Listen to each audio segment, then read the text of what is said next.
नमस्कार. मी ज्ञानेश्वर मंडले, राहणार नळ स्टॉप कर्वे रोड. मी मला गेले 6-7 वर्षापासून स्पाईनचा त्रास आहे. माझं पूर्वी C3-C4मध्ये ऑपरेशन झालं आहे, प्लस D11 D12चं पण ऑपरेशन झालं आहे. त्यानंतर मला 3 महिन्यापूर्वी सायटिकाचा त्रास झाला.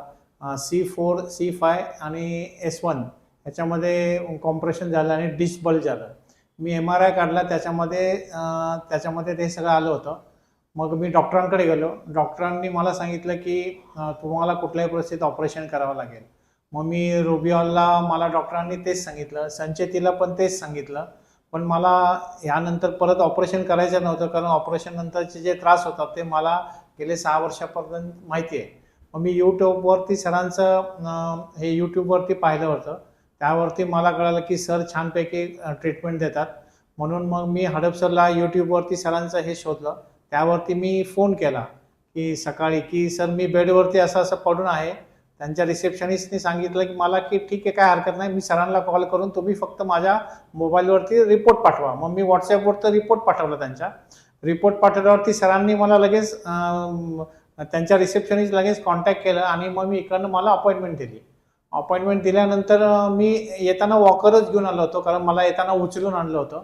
मला चालता पण येत नव्हतं अक्षरशः. मग मी 1-2 पावलं टाकून चालत येत होतो.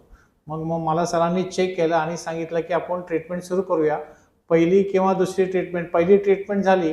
त्यानंतर मला किंचित फरक पडला. नंतर दुसऱ्या, तिसऱ्या आणि चौथ्या ट्रीटमेंटला मी आज विदाऊट काठी, विदाऊट वॉकर आज चालू शकतो. ते मी आपल्याला चालून दाखवू शकतो.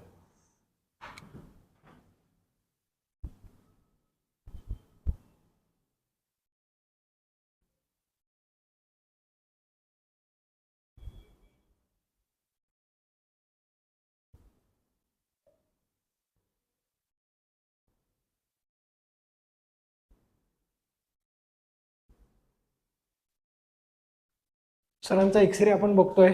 इथे सरांचं सर्वायकलला फिक्सेशन सर्जरी झाली होती. त्याचबरोबर इथे 2 स्क्रू आपल्याला दिसतात आहे, एक क्लिप दिसते. त्याचबरोबर थोरॅसिक व्हर्टेब्रामध्ये स्क्रू बसवण्यात आले होते सरांचे. हा स्क्रू आपल्याला इथे दिसतोय. 2 स्क्रू इथे आहेत आणि एक प्लेट बसवलेली आहे. हा सरांचा लाईव्ह एक्सरे आहे आत्ताचा लेटेस्ट. सर ज्यावेळेस आमच्याकडे आले त्यावेळेस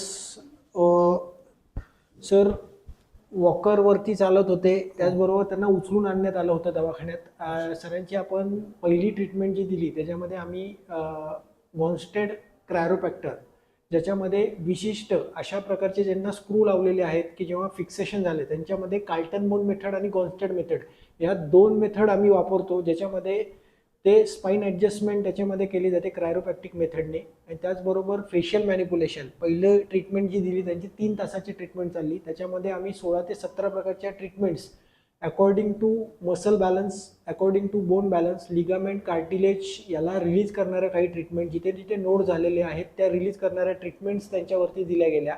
त्याचबरोबर रोबोटिक डिकॉम्प्रेशन नावाचं एक मशीन आहे ते आपण वापरलं. आणि त्यामुळे त्याचबरोबर व्हिसरल मॅनिप्युलेशन ही ट्रीटमेंट दिली. पहिलं सेशन त्यांचं ब्रेथ सेशन होतं, ज्याच्यामध्ये ब्रेथचे सगळे मसल आपण रिअलाइन केले. त्याचबरोबर सेकंड ट्रीटमेंटला मर्मचिकित्सा आणि फूड बॅलन्स करण्यात आलं. त्याचबरोबर 3-3.25 तास थेरपी दिली. तिसरं सेशनमध्ये त्यांची लॅटरल बॉडी बॅलन्स केली. आज चौथं सेशन झालं. त्यांचं कोर म्हणजे पायाच्या मधले मसल्सवरती आज काम करण्यात आलं. बरोबर सर. आणि आज त्यांना चालताना एकदम कसं वाटतं? फ्री वाटतंय सर, एकदम मोकळं वाटतं आणि फ्री वाटतंय. एकदम सुंदर वाटतंय मला चालताना. असं वाटतं की मी पहिल्यासारखं चालू शकतो, पळू शकतो. आणि मी आता सर इथनं मला आता गिरनार पर्वतला जायचं आहे. तुमची परमिशन घेऊन अजून 1-2 सेशन झाले की मी तेही करणार आहे. Sir please, thank you. आणि आपला स्टाफ फार सुंदर आहे, फार सुंदर ट्रीटमेंट मिळते इथे. थँक्यू.